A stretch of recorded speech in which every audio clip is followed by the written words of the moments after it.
Okay, so now we're on page 3 of our chapter 6 examples. It says sketch normal models using the 68, 95, 99.7 rule. This is also known as the empirical rule. Birth weights of babies. This capital N stands for normal. The first number is always the mean. The second number is always the standard deviation. We use mu as our notation for mean and sigma as our notation for standard deviation. If we're going to sketch a normal model, we start with a horizontal axis. We do the best we can to draw a normal curve. Okay, our normal curve is always centered at the mean.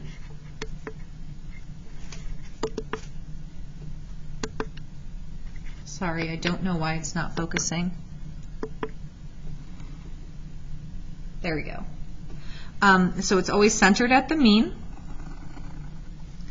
So the mean in this problem is going to be 7.6. And then each standard deviation, we always go 3 to the right and 3 to the left.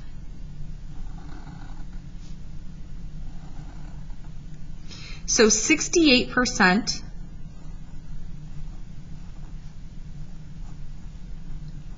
will fall within one standard deviation of the mean. So we're going to take 7.6 plus 1.3 is going to give us 8.9. And 7.6 minus that 1.3 gives us 6.3.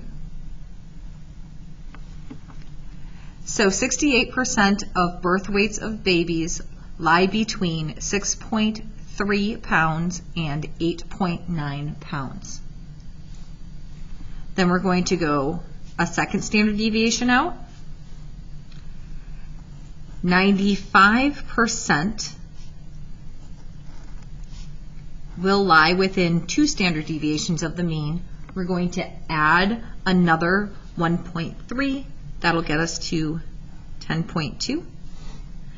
And subtract from 6.3 another 1.3. That gets us to 5.0. So 95% of baby birth weights are between 5 pounds and 10.2 pounds. You go one more standard deviation out. And now we should have 99.7% lie within 3 standard deviations of the mean. So we take our 10.2 and we add our 1.3. We're going to be at 11.5. We take our 5.0, subtract our 1.3. We're at 3.7. And then 99.7% of baby birth weights lie between 3.7 and 11.5 pounds. You will also frequently hear this as nearly all birth weights lie between 3.7 and 11.5 pounds. You should also label it.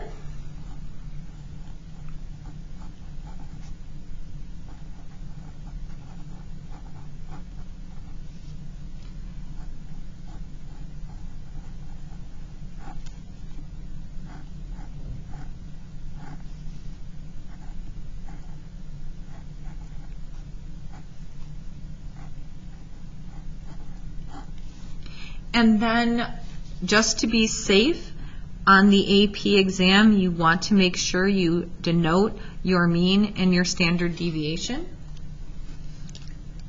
And then the ACT scores you should be able to do as well. So why don't you pause this and go through and do the ACT scores, and we'll see if we get the same answer.